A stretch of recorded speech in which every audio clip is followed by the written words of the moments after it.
नमस्कार, capital TV Uttar Pradesh का खास शो यूपी का दंगल देख रहे हैं आप। मैं हूं आपके साथ पूजा। आज यूपी के दंगल में बात करेंगे 3 बड़ी खबरों की। पहली, सिंगू बॉर्डर पर दलित की हत्या पर राकेश टिकैत के बेतुके बयान की, जिसमें राकेश टिकैत ने हत्या को घटना करार दिया और कहा इससे आंदोलन पर कोई फर्क नहीं पड़ेगा। तो वहीं दूसरी खबर इसी मामले से जुड़ी हुई है, जिसमें सिंधु बॉर्डर पर दलित युवक की हत्या को मायावती ने दुखद और शर्मनाक बताकर पुलिस और सीएम से खास अपील की है। साथ ही बात करेंगे आज की तीसरी बड़ी खबर कांग्रेस से जुड़ी हुई है। कांग्रेस ने यूपी में खेला है दलित कार्ड। पीएल पुनिया को बनाया गया है चुनाव अभियान समिति का अध्यक्ष। और इन्हीं खबरों पर चर्चा के लिए हमारे साथ स्टूडियो में मौजूद हैं कैपिटल टीवी के editor in chief doctor Manish Kumar. Doctor साहब, बहुत बहुत स्वागत है आपका। धन्यवाद सर, सबसे पहले मैं आपसे सवाल पूछना चाहूंगी, सिंगू बॉर्डर पर जिस तरह से दलित की हत्या की गई, उस पूरे मामले में सबकी निगाहें थी कि राकेश टिकैत क्या बोलते हैं। जब उन्होंने अपना मुंह खोला तो बहुत ही शर्मनाक बयान दे दिया। देखिए, एक कहावत है, बहुत ही जोकिंगली बोलते हैं, लेकिन फिर भी उसमें सारी बातें समझ में आ जाएगी कि कबीर दास की उल्टी वाणी, बरसे कंबल और भीगे पानी। ये उल्टा पुल्टा आदमी है, कुछ भी बोल देता है। इसने कह दिया कि भाई वो एक्सीडेंट है, सड़क पर चलते हुए कोई धक्का लग जाए तो एक्सीडेंट है। अब देखिए, इस आदमी को ये समझ में नहीं आ रहा है वो बोल क्या रहा है। लखीमपुर खीरी में जहां गाड़ी से एक्सीडेंट हुआ, उसको ये 2 दिन पहले बोल रहा था नरसंहार, और जहां तालिबानी स्टाइल में बिल्कुल ही बर्बरता पूर्वक एक व्यक्ति के हाथ पैर काट के उसकी हत्या कर दी जाती है, उसको ये कह रहा है एक्सीडेंट। अब समझिए ये किस तरह के लोग हैं। पूरा चेहरा इन लोगों का साफ हो गया। गुंडे मवाली लोग हैं, क्या किसान करेंगे।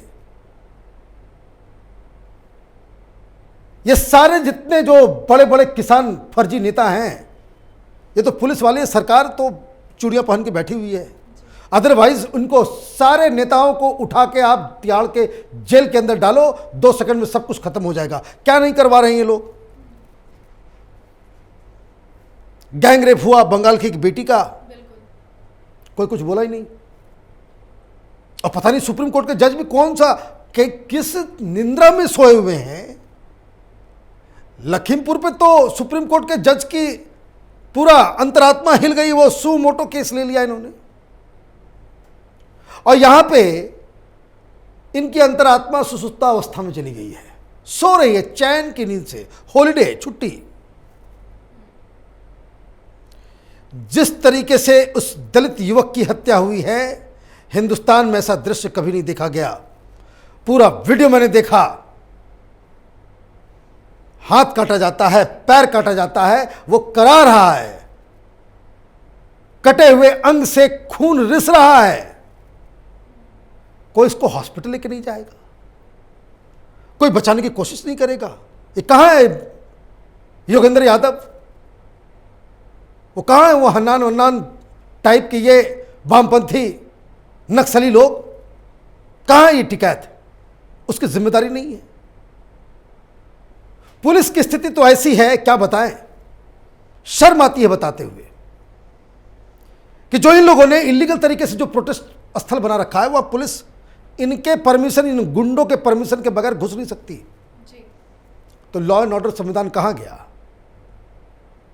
आपने उसको चूल्हे में छोक दिया जलने के लिए। सुप्रीम कोर्ट के जजेस सो रहे हैं, देश के प्रधानमंत्री भी ताक में लगा के बैठे हुए कि कैसे इसका पॉलिटिकल इस्तेमाल होना है। गृह मंत्री कुछ कर ही नहीं पा रहे हैं। योगी जी कुछ करना चाहते हैं तो दिल्ली से ही चला जाता है कि भाई कुछ मत करो।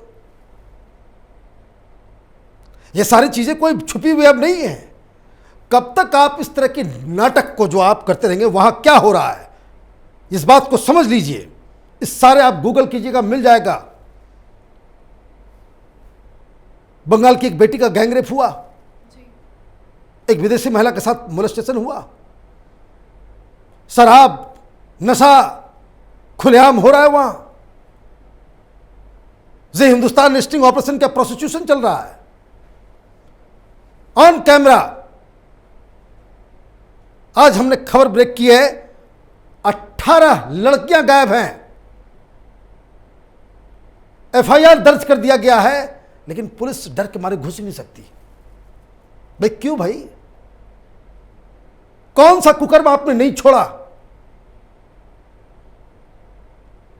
10 से ज्यादा दुकानदार वहां के मजदूरों के साथ इन लोगों ने तलवार से हमला किया। पुलिस वाले हाथ पे हाथ धर के बैठे हुए। और क्यों धर के बैठे हुए? वो इसलिए धर के बैठे हुए, पुलिस वाले ही डर रहे हैं, ऊपर से कोई आदेश नहीं है।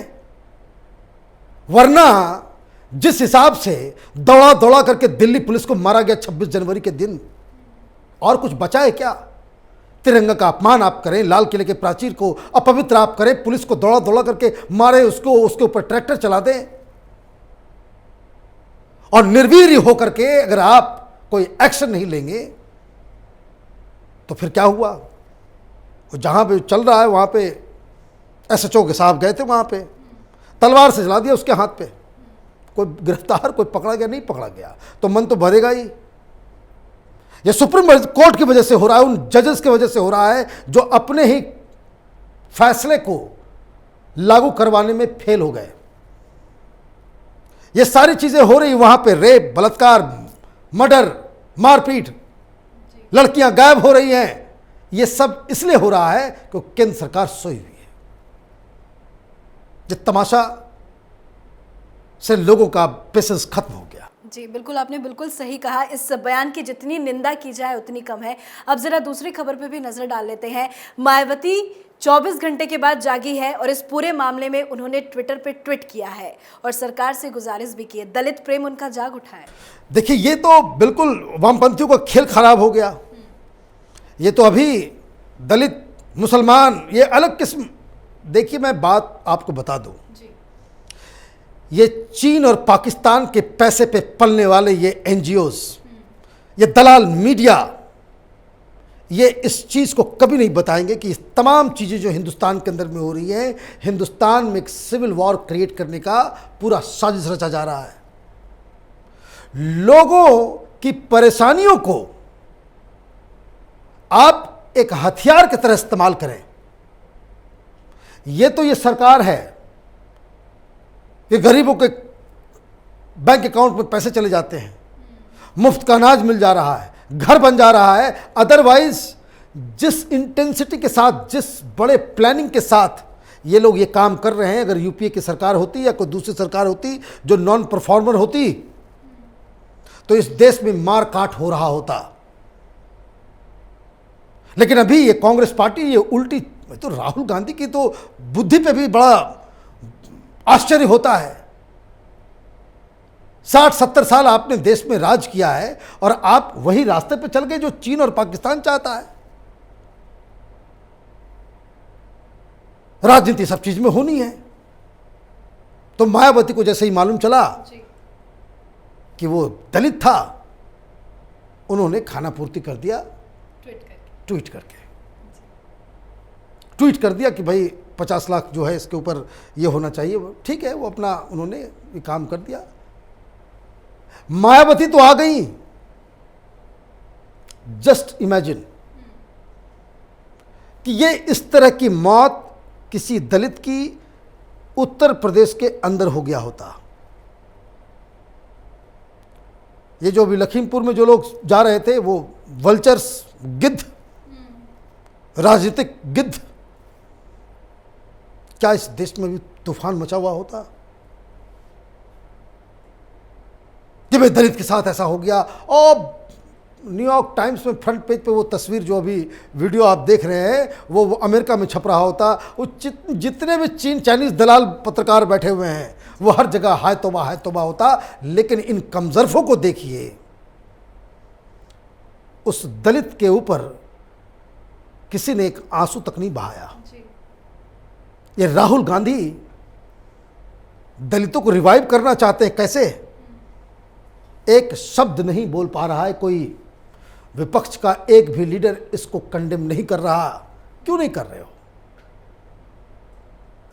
राजनीतिक फायदे के मुताबिक आप एक मर्डर को मर्डर कहेंगे? राजनीति की दृष्टि से अगर आप नफा नुकसान को तौल करके ही आप दंगे को दंगा या फिर नॉर्मल एक्सीडेंट बताएंगे? तो जिस तरीके से डबल स्पीक, जो दोगलापन राकेश टिकैत में है, वही हिंदुस्तान की विपक्षी पार्टियों, बड़े बड़े लीडर, ये जो गिद्ध राजनीति को हवा देने वाले लोग, वो उनका भी वही चरित्र है। तो इससे ये सारा कुछ एक्सपोज हुआ है। बिल्कुल, चलिए अब आखिरी खबर पे भी सर चर्चा कर लेते हैं। कांग्रेस भी दलित कार्ड खेलने को लेकर फुल एक्शन में है। पीएल पुनिया को अहम जिम्मेदारी सौंपी गई है। देखिए, ये एक इंडिकेशन है जी कि कांग्रेस पार्टी की तरफ से पीएल पुनिया मुख्यमंत्री का चेहरा होंगे। This is the first step.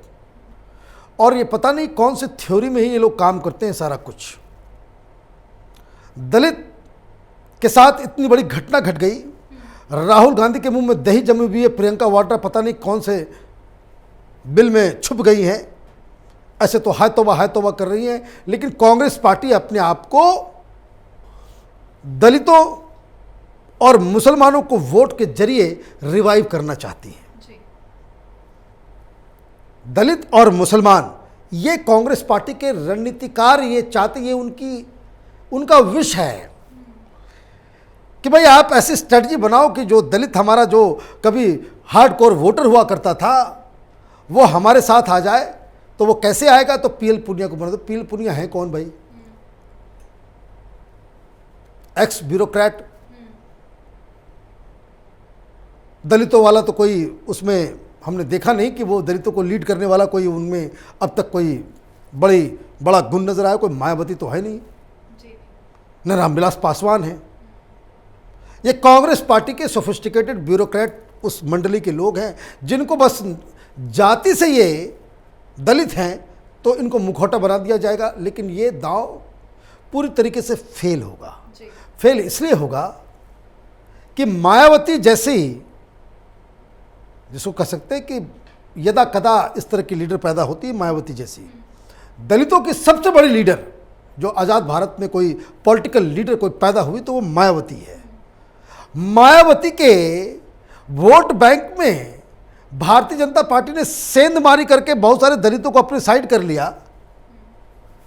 तो वैसा कर्तव्य पुनिया दिखा पाएंगे, राहुल दिखा पाएंगे, या फिर प्रियंका दिखा पाएगी? ये तो मुझे दिख नहीं रहा। इन लोगों के पास उस चीज़ का कोई जवाब नहीं है कि जो प्रधानमंत्री मोदी की ज़्यादातर जो पॉलिसीज़ हैं जो ज़मीन में काम करती हैं, चाहे वो गैस देना हो, चाहे वो पैसे देना हो, चाहे खाना देना हो, चाहे वो बाथरूम बनाना हो, घर बनवाना हो, इसके जो ज़्यादातर सबसे ज़्यादा जिस वर्ग को फ़ायदा हो रहा है वो दलित है। और ये इन लोगों को समझ में नहीं आ रहा। मैं तो देख रहा था कि बहुत सारी योजनाओं में मुसलमानों को 30%, 36% तक फायदा हो रहा है। कि कोई योजना है 100 आदमी को दी जा रही है, उसमें 30% मुसलमानों को ही मिल रहा है। पहली बार हिंदुस्तान में ऐसा हो रहा है। लेकिन मुसलमान एक अलग नैरेटिव में जीते हैं। प्रधानमंत्री मोदी की सरकार, योगी की सरकार उनके घर बना दे, बाथरूम बना दे, उनके बैंक अकाउंट में पैसे डाल दे, उसको सब कुछ कर दे, लेकिन फिर भी ये भारतीय जनता पार्टी को गालियां ही देंगे। तो ये उनका अधिकार है, दैट इज देयर राइट। ठीक है, योजना तो पूरे देश के नागरिकों के लिए बनेगी, लेकिन आपको किसको वोट देना है? मैं ये बता रहा हूं कि ठीक है, आपके पास मुसलमान, उसको आप कलेजा काट के भी बीजेपी की सरकार दे देगी कुछ भी, फिर भी वो आपको वोट नहीं करेगा। लेकिन वो किसको वोट करेगा उसके लिए तो मेहनत करनी पड़ेगी। उस समाजवादी के पास जाएगा, कांग्रेस पार्टी वो सपना सजो के बैठे हुए है कि भाई मौलानाओं को हम चिट्ठी लिख देंगे, लिफाफा भेज देंगे तो मुसलमान हमारे साथ आ जाएंगे। ये पॉसिबल नहीं है। वही हाल दलित का है। तो आप पुनिया को बनाइए या किसी और को बनाइए, कोई फर्क नहीं पड़ने वाला। कोई फर्क नहीं पड़ने वाला। फर्क तब पड़ेगा, पहले जरा सा वो सिंघू बॉर्डर में जो कांड हुआ है, जो दलित की हत्या हुई है, उस पे ज़रा जिस तरह से लखीमपुर में आपने यात्रा की थी, वैसे पंजाब में जाकर के उसके घर में जाकर के मिलकर आइए, उनके परिवार से मिलकर के आइए। उनकी जो 3 बेटियां हैं, उस दलित परिवार, उनके चेहरे को देख करके आइए। और कुछ शर्म बाकी है तो चुल्लू भर पानी में डूब मरी है। चलिए, बहुत बहुत शुक्रिया सर इस दंगल को समझाने के धन्यवाद। लिए। तो उत्तर प्रदेश में कुछ ही महीनों में विधानसभा चुनाव होने हैं और इससे पहले कांग्रेस ने छत्तीसगढ़ कांग्रेस के प्रदेश प्रभारी पीएल पुनिया को बड़ी जिम्मेदारी दे दी है। कांग्रेस हो, बीजेपी हो, सपा हो या फिर बसपा ही क्यों ना हो, हर पार्टी जी जान लगाकर पार्टी को मजबूत करने में लगी हुई है और पार्टी में बदलाव किए जा रहे हैं। देखना होगा इन बदलावों का असर चुनाव में क्या कुछ पड़ेगा। यूपी विधानसभा चुनाव से जुड़ी हर बड़ी अपडेट के लिए देखते रहिए कैपिटल टीवी और उत्तर प्रदेश के ही हर छोटी बड़ी खबरों के लिए देखते रहिए कैपिटल टीवी का ही channel capital TV Uttar Pradesh. Video को लाइक करें, शेयर करें और हाँ, हमारे चैनल को सब्सक्राइब करना ना भूलें। नमस्कार।